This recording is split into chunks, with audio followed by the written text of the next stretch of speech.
Closed captioning for News 12 is brought to you by Kenneth Nugent. From the station that's on your side, this is News 12 at 6 o'clock. A two-day break in what seems to be a recent surge in crimes comes to an end over the weekend. Shots rang out again, this time outside of a popular downtown Augusta nightclub early Saturday morning. Then about 15 hours later, a man shot and killed. It happened just down the road from Lake Olmsted Park. So in the last 12 days, we've seen 7 shootings, 5 of them deadly. 2 other times, shots were fired, but no one injured. With the recent shootings, it may seem like crime is up, but as Claire Allen explains, the sheriff's office says it's actually the opposite. Since January, there have been 128 violent crimes so far, which include homicide, aggravated assault, and aggravated assault with a gun. In a statement last week, Sheriff Roundtree says crime is actually down compared to years before. You can see here homicides are up in April, but aggravated assaults and aggravated assaults with guns are either down or on par with the rest of the year. But a crime expert I spoke to says the recent uptick in violent crimes is unusual, and there is more behind this recent crime surge than meets the eye. Even though it might seem like it's really high, comparatively it is quite low. But we do see these bursts. Candace Griffin is a criminologist at AU. She says spikes in crime come in waves naturally, and what makes this wave stand out is the level of violence. But what we've been seeing here, particularly in the last couple of months, is this rise in gun violence, shootings, even around the CSRA, not just Richmond County. Last week, Sheriff Roundtree says at least 2 of these shootings were gang-related. Griffin says that's what experts call situational violent crimes.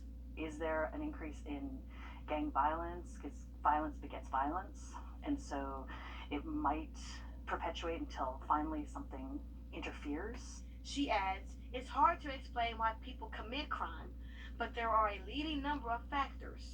When we think about the truly disadvantaged and crime, we do see a correlation.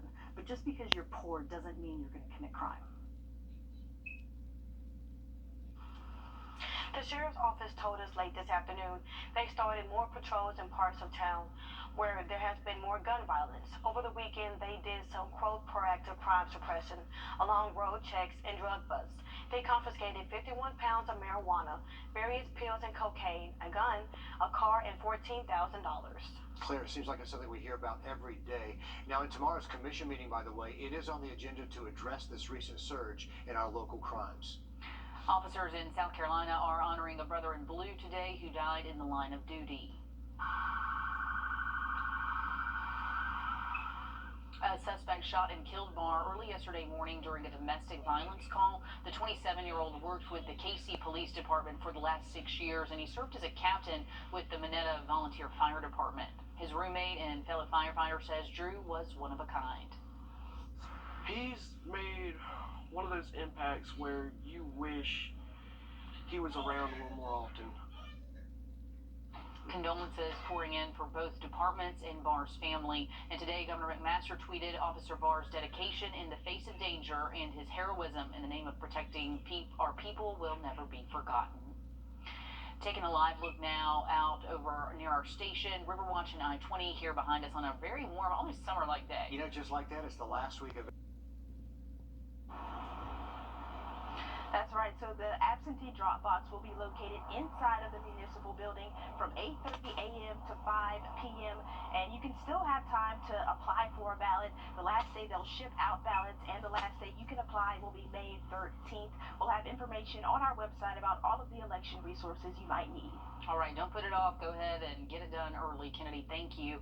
For over a decade, we've put a spotlight on the housing issues hundreds of military families have been facing on Fort Gordon.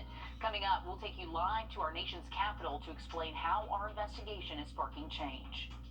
And we stay nice and dry today, but rain and some thunderstorms are in the forecast for our Tuesday. Have a look at that outlook just after the break. Diamond.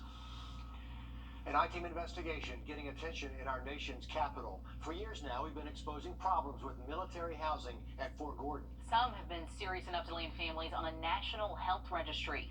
Our Meredith Anderson joins us now live from Washington, D.C., where local families are getting ready to testify about this, Meredith. For more than a decade now, we've been exposing these problems. We've been asking questions. We've been trying to get answers. Tonight, I'm getting a sense from these families, a big sense of hope that finally someone with the authority to do something about it is actually taking some action. It all started in 2011 when 6-month-old Evelyn Shelton stopped breathing. Years later, Tavoris Hall rushed to the ER. Shortness of breath scared me to death out of my sleep. Adults also sick of being, well, sick. There was this, like, orange stuff running down the walls. For a decade, we've been talking to families living on Fort Gordon. I wish they had lived anywhere else. Collecting photos, combing medical records. It's awful. Employees concealing their identity. The maintenance really doesn't do their part. The contractors definitely do not do their part. We've uncovered electrical problems, mold moisture complaints, and gas issues. Kinds of problems we're seeing that affect life, health, safety, we want to get after first. And there have been some life, health, safety issues. There have. Spanning multiple commands. How did we get to a point where it became a housing crisis? Wow.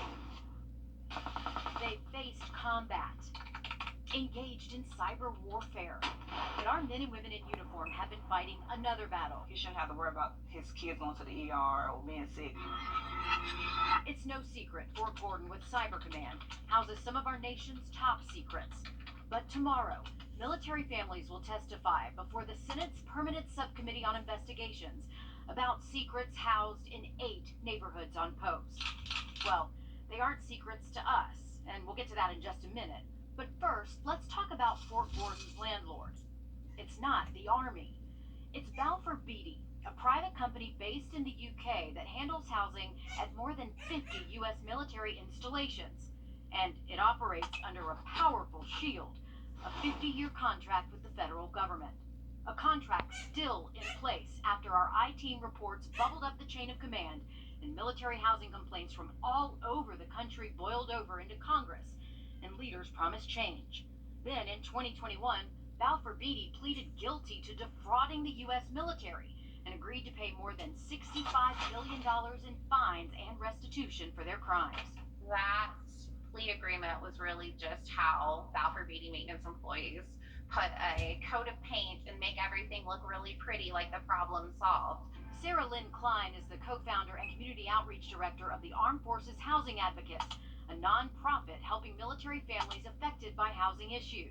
She spoke to me from Texas, but will be in the hearing tomorrow. One of the families that I have been helping for over a year is actually testifying, and I'm really excited that he'll actually be able to share his story on record. Sarah will also be there to support the chief officer of AFHA, who will also testify.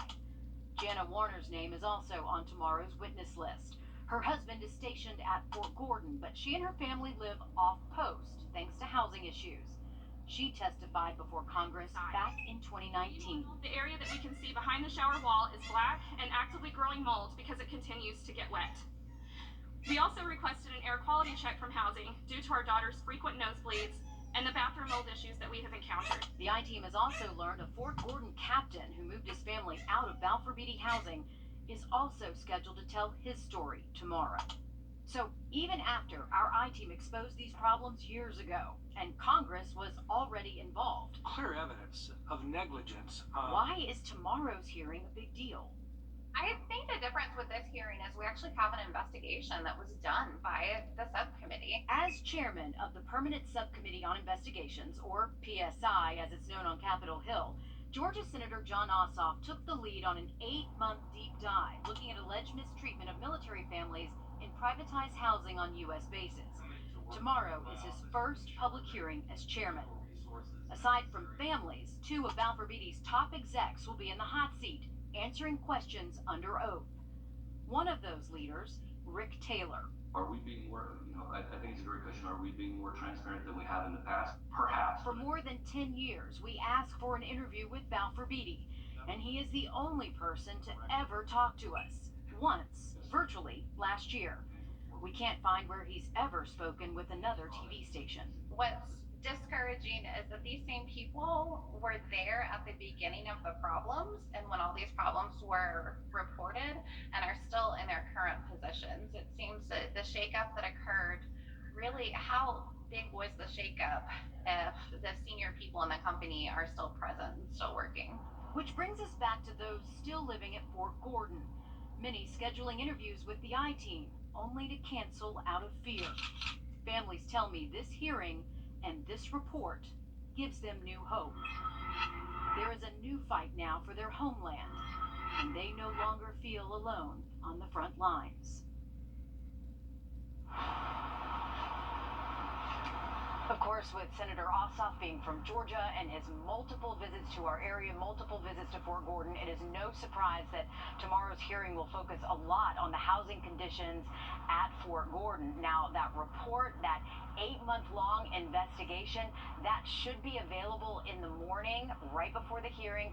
As soon as I get my hands on that report, of course, I will share its findings with you.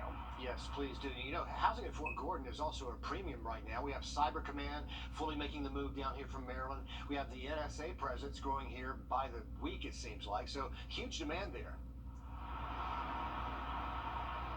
And there isn't enough housing as needed as there is. But on top of that, Richard and Laura, 75% of the houses at Fort Gordon are called legacy homes. And what that is just a really nice way of saying they're old. But what's not so nice about those old homes, a lot of them were built with older code standards. So those homes, a lot of them aren't even up to code right now.